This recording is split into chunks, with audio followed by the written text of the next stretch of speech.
Reet Silvia Jurvetson, Estonian, Jurvetson, September 23, 1950, c. November 14, 1969, was a 19-year-old Canadian woman of Estonian descent who was murdered in California in November 1969. Her body remained unidentified for 46 years, until an online mortuary photograph was recognized by her family and friends in 2015. Prior to her identification, Jurvetson's body had been informally known as Sherry Doe and officially as Jane Doe 59. Members of the Manson family were initially suspected of involvement in Jurvetson's murder, although the Los Angeles Police Department had discounted the possibility of their involvement in her death, stating the most likely suspect is an unidentified man named John or Gene, whom she had specifically traveled from Canada to meet just weeks prior to her murder. On November 16, 1969, the fully clothed body of a white female was located in a dense bushland off Mulholland Drive in Los Angeles, California by a 15-year-old boy who had been birdwatching. The victim had died of multiple stab wounds predominantly inflicted to her neck approximately 2 days before her body was discovered dumped in the ravine at the side of the drive. A tree branch had prevented her body from rolling fully down the ravine and into a 699-foot deep, 213 meters, canyon, and her body lay against this branch just 15 feet, 5 meters, down the ravine. An autopsy conducted the following morning determined that the victim's body had been discovered within 24 to 48 hours of her murder. In total, the victim had been stabbed over 150 times in the neck, chest and torso with a common penknife. Some of these wounds had severed her carotid artery. Defensive wounds were also discovered upon her hands.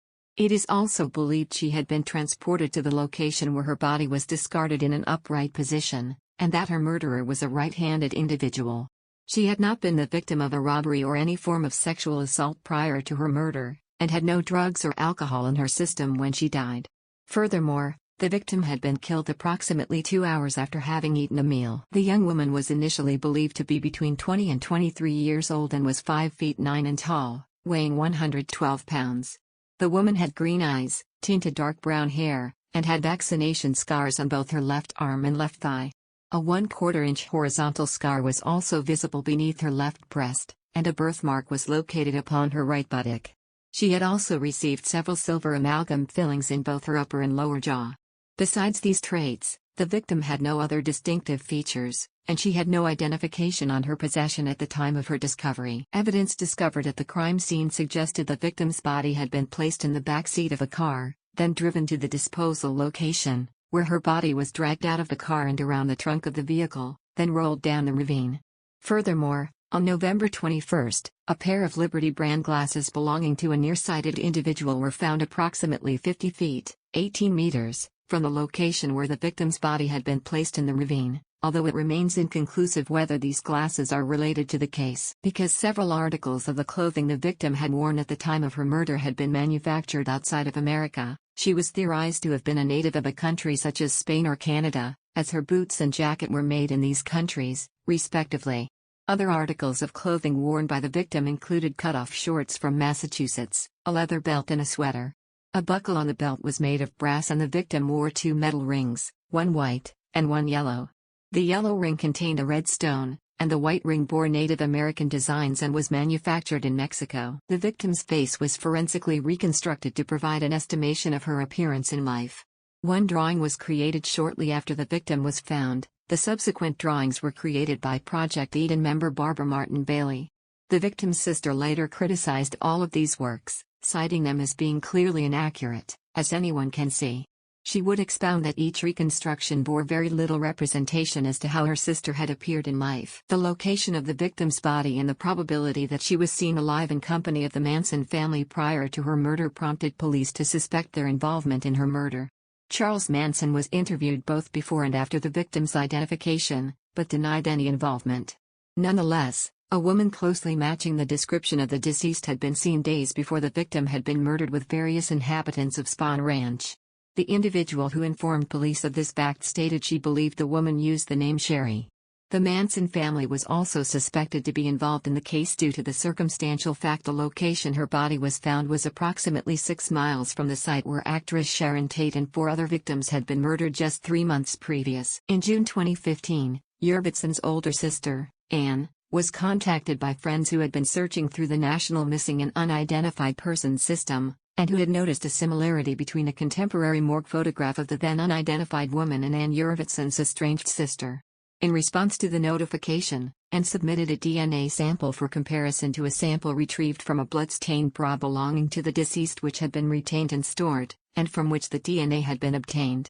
1 year later, in April 2016, a formal announcement was made that the body had been conclusively identified as being that of Reet Silvia Jurvetson, a 19-year-old native of Montreal who had been living in Los Angeles for just weeks prior to her murder. Reet Silvia Jurvetson had departed from her home country to visit a man named John or Gene in California in the late summer of 1969. Several weeks after she had arrived, and just 2 weeks prior to her murder, she wrote a postcard to her family which described her general satisfaction with her life in Los Angeles, and encouraging her parents to maintain contact with her via correspondence. Another postcard was also sent to her closest friend. These 2 postcards were the final contact her family and friends ever received from Reet. Her family did not report her missing, as they had known just how adventurous Reet had become in her later teenage years, and presumed she was simply making a new life for herself. The Jurvetsons had made tentative efforts to contact Reet throughout the years, although all had proven fruitless. Her sister, Ann, would recollect in 2016 that, in addition to the family's hope Reet would contact them as and when she felt the urge to do so, we did not know how to find someone on the other side of the continent. Nonetheless, after several weeks had passed without contact from their daughter, her parents did send an individual to the return address upon the postcard, only for this individual to be informed Reet had vacated the apartment several weeks previously. Shortly thereafter, the family hired a private investigator, although this individual was unable to garner any fruitful leads.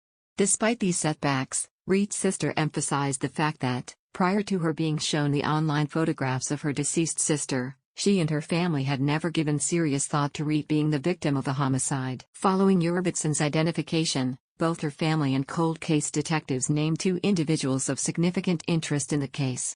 The first individual is the man with the name John or Gene, with whom Jurvetson had become acquainted when she had worked at a Toronto post office several months prior to her murder. According to both her family and a Los Angeles cold case detective named Luis Rivera, Jurvetson had been absolutely smitten by this individual, and had scrupulously saved her earnings through her work at the post office in order that she could travel to meet this individual after he had relocated to California. The postcard she had sent to her parents and closest friend on October 31 had informed them she was contented, had decided to stay in California, and that she had found an apartment within a 4-story building named the Paramount Hotel. These postcards would prove to be the final correspondence her family and friends ever received from her.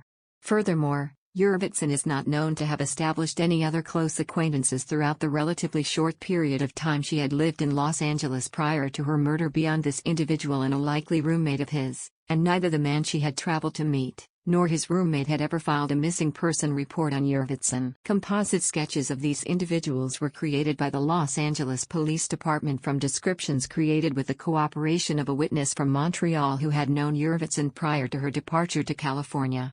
This individual reiterated to investigators the fact that Reet had met Gene while she had worked in Toronto, and also stated she had specifically traveled to California to meet with this individual after his own previous departure from Montreal. This witness has also stated this individual had been a medical student who had closely resembled Doors singer and songwriter Jim Morrison. Furthermore, witnesses recall this man had a slight French accent. The second individual considered of interest to the Los Angeles Police Department in their investigation into Reet Jurvetson's murder is the first suspect's likely roommate, a man with a Beatles-style haircut, possibly also named Gene, who is known to have informed a close friend of Reet in the spring of 1970 that he and the first suspect had lived with Reet in Los Angeles the previous year.